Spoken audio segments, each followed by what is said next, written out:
Reconstruire cette Lamborghini Murcielago a certainement été plus difficile que je ne le pensais. Mais le fait de découvrir que Lamborghini utilisait des pièces provenant de différentes voitures, comme cet indicateur provenant d'une Ford Focus MK1, a rendu les choses un peu moins chères. J'ai acheté la voiture de mes rêves à une entreprise qui l'avait laissée à l'abandon pendant plus de 7 ans. Et au fur et à mesure que nous la construisions, nous avons eu de nombreuses surprises. Waouh! Ouais. Ils sont littéralement serrés au doigt et vous n'allez pas croire ce que nous venons de découvrir et qui va me faire économiser des milliers d'euros. Mon père et moi avons reconstruit le moteur sans aucune expérience des moteurs Lamborghini. Mais il y a une chose qui nous empêchait d'avancer. Il s'agissait de la pompe à huile. La pompe à huile. C'est la pompe à huile. La pompe à huile. La pompe à huile. Quelqu'un a essayé de reconstruire la pompe à huile avant nous, et je n'étais pas sûr à 100% qu'il l'ait fait correctement. Nous avons donc commandé une nouvelle pompe à Lamborghini. Elle était censée arriver en décembre, puis en janvier, et maintenant elle a été retardée jusqu'en février. Mais je ne peux tout simplement pas attendre aussi longtemps. Alors, il est temps de passer au plan B. Le plan B était de reconstruire la pompe à huile. Et c'est bien ce que nous allons devoir faire, parce que l'attente pour un nouveau modèle est complètement ridicule. Mais nous pensons que nous avons toutes les pièces ici pour le faire, à condition que le gars qui l'a reconstruite avant nous ait remis en place toutes les pièces. Nous savons qu'il nous manque quelques pièces annulaires qui maintiennent les roulements, que nous pouvons obtenir, ça j'en suis sûr, mais à part ça, elle n'a pas l'air si endommagée. Elle a l'air correcte. Et en plus, c'est assez mécanique. Il n'y a rien de vraiment électrique là-dedans. Donc, je pense que nous pouvons le faire. Sur cet arbre, vous pouvez voir 2 trous découpés, où 2 clés sont censées s'insérer. Et dans celui-ci, une très petite clé a été mise en place, qui ne convient manifestement pas. Mais nous avons réussi à en trouver une de la bonne taille en ligne pour seulement 2 livres sterling, ce qui nous a permis d'avoir l'esprit tranquille. Cette section est la soupape de décharge, et lorsque la pression d'huile devient trop élevée, elle la libère ici. Il y a un piston à l'intérieur, un ressort et un capuchon qui maintient le tout en place, avec une pièce annulaire. C'est étrange. Ouais! On est dedans. La soupape d'échappement est en place, il ne nous reste plus qu'à mettre tous ces rouages qui, si nous les fermons correctement, devraient fournir la bonne pression d'huile au reste du moteur. Cette pompe à huile est construite par étapes. 2 engrenages sont insérés, puis nous pensons qu'il faut appliquer un peu de mastic d'étanchéité sur le pourtour et monter le boîtier extérieur avec le roulement. Personne ne fournit de schéma éclaté de la pompe à huile Lamborghini. Nous ne pouvons donc jamais être sûrs à 100% que nous obtenons exactement ce que nous voulons. Mais c'est un risque que je dois prendre. L'étape suivante consiste en 2 autres engrenages, et vous pouvez voir que l'un d'entre eux s'insère dans la nouvelle clé que nous avons achetée pour 2 livres sterling. On ajoute ensuite un peu plus de produit d'étanchéité sur l'autre moitié du boîtier, et on le connecte à la partie restante de la pompe à huile. Nous passons maintenant à la dernière partie. L'autre petite clé de 2 $ va sur l'arbre, et les 2 engrenages se rejoignent à l'intérieur du boîtier avec un peu de mastic sur les bords. On ajoute enfin le capuchon d'extrémité avec le roulement. Et nous pouvons frapper tout cela en place et serrer les écrous. Tada! Une pièce annulaire là-dedans et une autre là-dedans. Cette pompe à huile est prête pour le moteur. Espérons qu'elle ne tombe pas en panne parce que si c'est le cas, le moteur est rayé de la carte, il n'existe plus. C'est parti. D'accord, test rapide, le tout est maintenant assemblé avec des pièces annulaires. Tu le fais tourner. Voici le test. Et voilà. Ok. Ouh, ça aspire. Tu as autre chose à mettre là-dedans? Comme un Dyson. Je peux déjà entendre le moteur V12 italien chanter. Une fois la pompe à huile montée, il faut y fixer le filtre à huile. Le rôle de la crépine est de récupérer l'huile au fond du carter, de l'envoyer dans la pompe à huile et de la faire circuler dans le reste du moteur.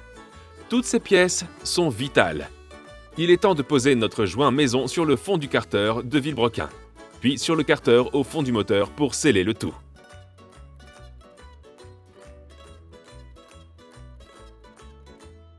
C'est à peu près tout pour la moitié inférieure du moteur. Nous pouvons donc le retourner et commencer à terminer le reste.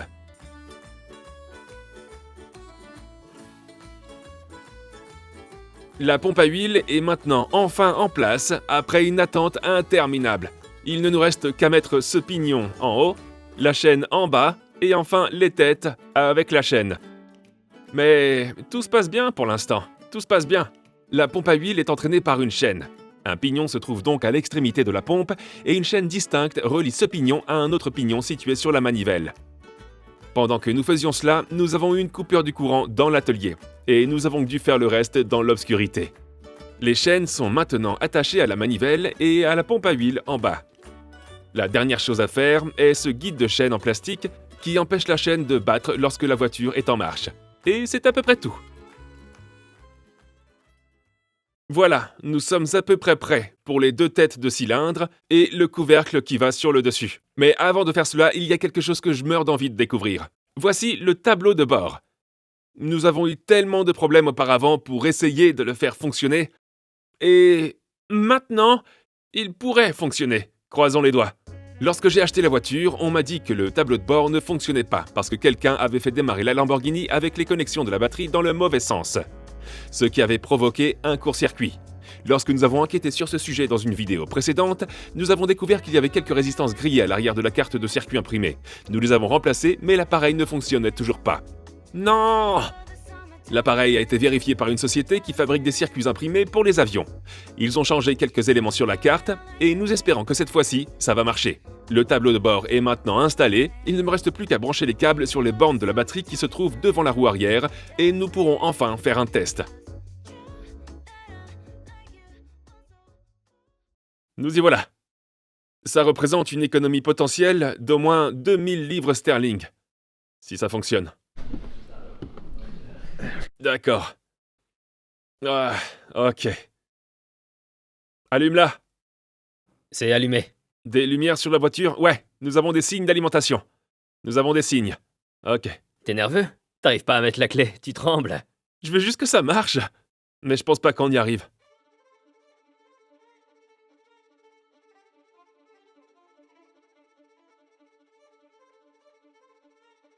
Y a rien du tout. Bon. Ça marche pas. Pourquoi ça marche pas? Tu veux savoir pourquoi? Pourquoi? C'est cassé. Chris a peut-être raison. Il se peut qu'elle soit cassée. Et comme le tableau de bord ne fonctionne toujours pas, nous n'avons aucune idée du kilométrage de cette voiture. Mais nous pouvons en avoir une assez bonne idée en la vérifiant à l'aide de Car Vertical. Si j'entre l'immatriculation de la Murcielago dans Car Vertical, le programme va récupérer des données dans le monde entier pour me donner le plus d'informations possible sur cette voiture. Et ce, dans plus de 20 pays différents. La bonne nouvelle, c'est qu'il n'y a pas eu de fraude au kilométrage, qu'elle n'a pas été enregistrée comme volée, qu'elle n'a jamais été accidentée et qu'il n'y a pas de crédit en cours non plus. Lorsque je fais défiler le rapport, je peux voir qu'il y a eu à chaque fois un contrôle technique ou un changement d'immatriculation et même un changement de propriétaire, mais ce que je veux savoir, c'est le kilométrage. La dernière fois que ce véhicule a été mis en circulation, c'était en 2009 et le kilométrage était de 126 652 km. Elle a ensuite passé quelques années sur la piste avant d'être abandonnée en entrepôt. Donc je soupçonnais un kilométrage d'environ 128 500 km.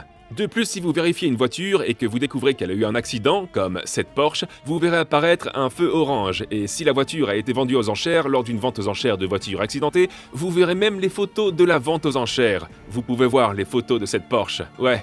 Regardez, elle est plutôt mal en point. Donc pour vérifier votre voiture, celle d'un ami ou celle que vous êtes sur le point d'acheter, cliquez sur le lien dans la description ci-dessous. Utilisez Car Vertical et au moment d'aller payer, tapez le code MAT qui vous donnera une petite remise et vous évitera, espérons-le, d'acheter une voiture endommagée. Allons jeter un coup d'œil au tableau de bord.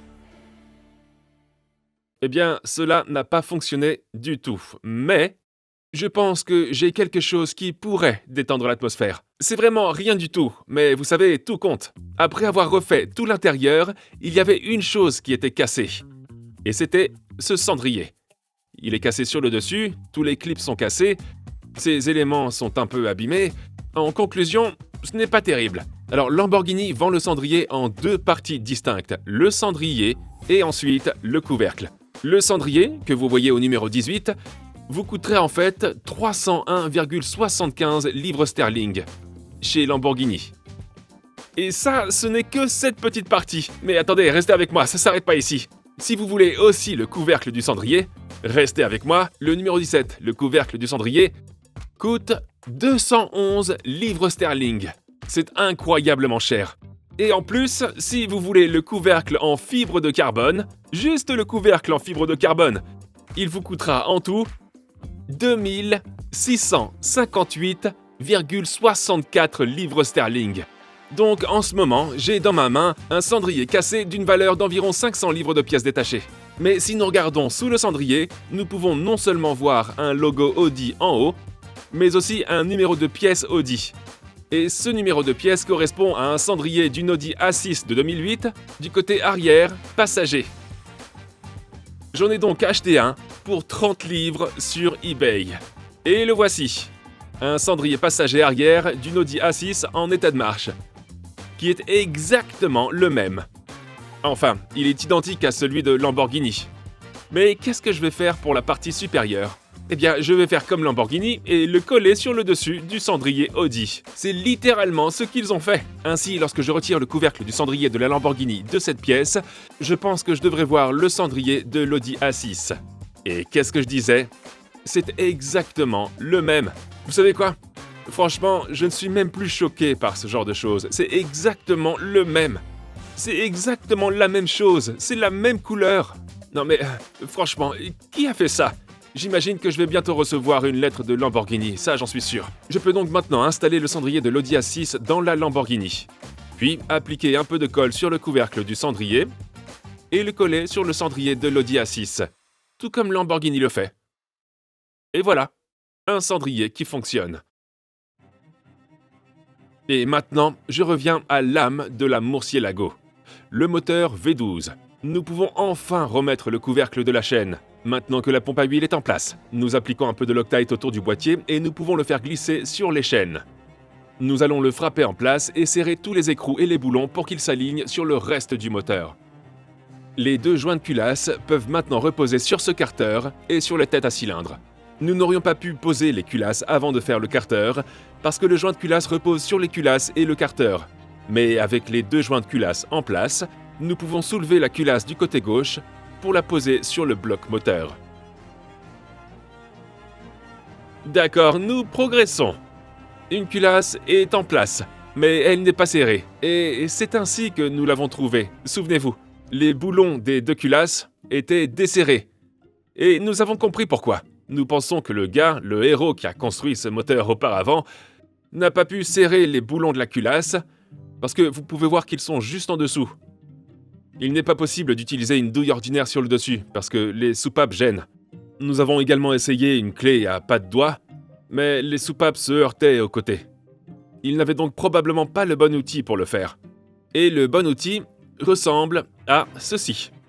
Vous n'imaginez pas le prix que Lamborghini demande pour ça. 400 livres, plus la TVA. Et c'est exactement la même clé de serrage de tête, le même numéro de pièce. C'est absolument ridicule. Mais grâce à Scott Ratarossa, qui est un expert absolu des Ferrari, il m'a dit que cette clé ressemblait légèrement à une clé qu'il avait utilisée sur des Ferrari et m'a ensuite envoyé le numéro de pièce et où se procurait celle de Ferrari. Et en ce moment, Ferrari est en fait beaucoup moins cher que Lamborghini. La pièce est à 65 livres, ce qui est encore assez cher. Mais c'est beaucoup moins cher que 400 livres sterling. Elle convient à la 288 GTO, à la 308 GTB, à la Testarossa, mais elle n'est pas listée pour une Murciélago. Donc nous espérons qu'elle fonctionne, parce qu'on en a acheté une ici, et ça devrait... Vous avez pas essayé de le faire avant la vidéo ? Non, on l'a pas fait. Ouais. Oh! Regardez ça, oh mon Dieu! C'est sensationnel, 65 livres! Je suis désolé Lamborghini, mais Ferrari s'est montré à la hauteur sur ce coup-là. Chaque boulon de tête doit être serré à 108 Nm, ce qui est assez serré, je dois dire. Et il est aussi indiqué dans le manuel qu'il faut ajouter de la Loctite. Il ne voulait pas que ces boulons de tête se détachent. Et une fois que nous les avons serrés, nous pouvons mettre les arbres à cam en place. Il y a donc un outil spécial pour enlever ce variateur de cam. Mais nous ne l'avons pas et Lamborghini doit probablement le vendre très cher. Nous allons donc voir si nous pouvons monter la cam avec le variateur en l'indiquant vers le bas en devant probablement enlever ses goujons. Il n'y a plus moyen d'atteindre le bas de la chaîne maintenant. Nous devons donc improviser et presque caler la chaîne pour que l'arbre à cam soit bien assis sur la chaîne. Mais heureusement pour nous, nous avons eu assez de place en enlevant quelques goujons au sommet du moteur. Et une fois que les arbres à cam sont en place, je peux remettre les goujons en place et enfoncer les chapeaux de cam qui sont tous estampillés de leur numéro, de sorte qu'il est impossible de se tromper, bien que celui qui l'a réparé avant a réussi à le faire. Et une fois ce côté posé, nous pouvons retourner le moteur et s'occuper de la culasse du côté droit. Aïe, mon tibia! Je me suis pris la pédale dans le tibia. Nous y voilà. Regardez, le V12. Il ressemble presque à un moteur complet maintenant. Les colliers de serrage ne tiennent pas sur les culasses. Laissez-moi vous expliquer ce qu'ils font.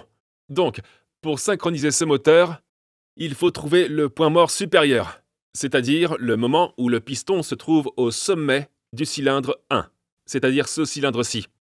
Et donc, pour trouver le point mort supérieur, nous avons un micromètre qui est attaché par des colliers. Il est magnétique, mais nous avons une tête en aluminium. Il est donc évident qu'il ne va pas s'y coller. Et ce qu'il fait ici, c'est que nous avons un peu d'acier qui va sur le piston et qui repose sur le dessus du piston. Lorsque nous faisons tourner le moteur, il va se soulever et nous donner une mesure sur l'écran.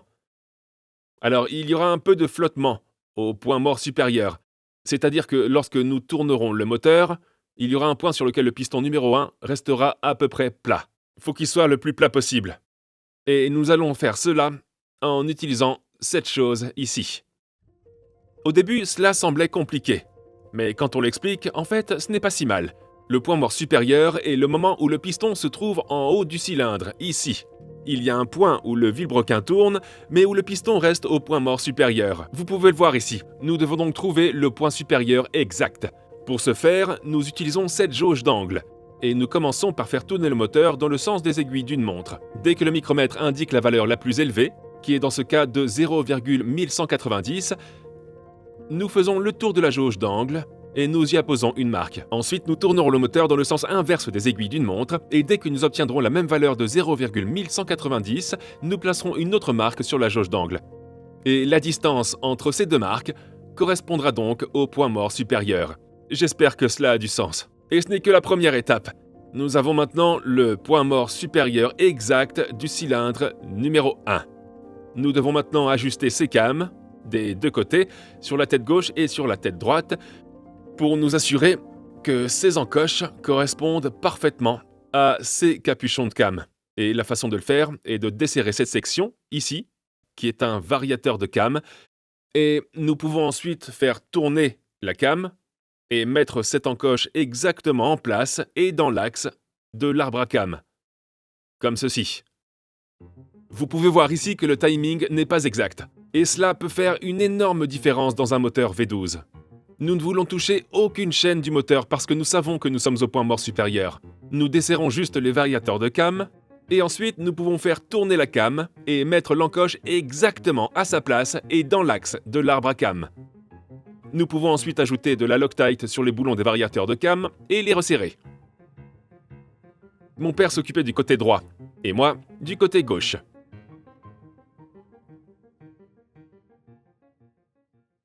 Nous l'avons fait. C'est synchronisé. Nous avons doublé, triplé et quadruplé les vérifications parce que à chaque fois que nous l'avons retourné, il semble qu'il ait perdu un tout petit peu de sa valeur, mais seulement du côté de mon père. Mon côté était plutôt bon. Hey! Une Murcielago avec un moteur V12 qui tourne. La prochaine étape est donc la pose des caches culbuteurs. Je vais les placer parce que nous avons besoin de joints et de tout ce qu'il faut avant de passer à l'étape suivante. Lui, il a l'air d'aller par là. J'ai peint celui-ci. Oh mon Dieu, ça ressemble vraiment à un moteur maintenant. Et puis, vous avez tous les accessoires sur le dessus. Et puis, encore au-dessus, nous avons le collecteur d'admission. Si vous vous rappelez, quand nous avons récupéré la voiture et le moteur, il n'y avait qu'un seul corps de papillon. Ce moteur en a besoin de 4, et si vous aviez regardé la deuxième chaîne, vous auriez su ce qui est arrivé à ce corps de papillon que nous avions. Je viens de m'apercevoir que ce couvercle s'est détaché. Et regardez l'état de l'intérieur. Oh, c'est dingue. Il semble que ce corps de papillon ne fonctionne plus depuis longtemps. Il ne va certainement pas fonctionner. Et j'ai donc fini par en acheter 4 d'occasion.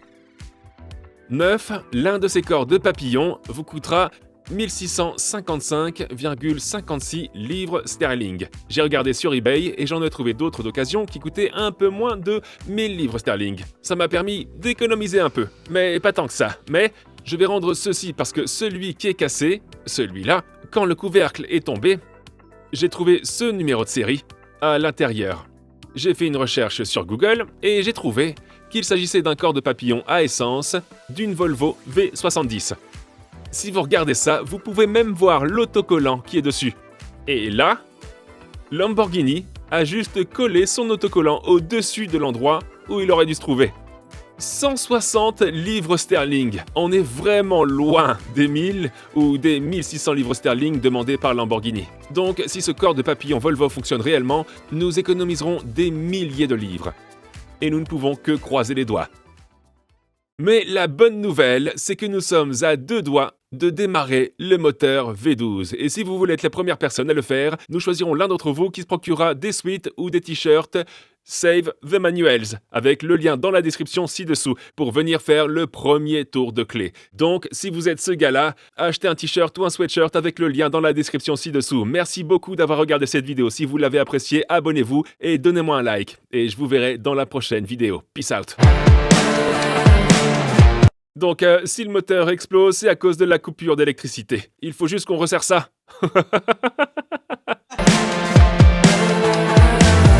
Like a drug that I just can't deny.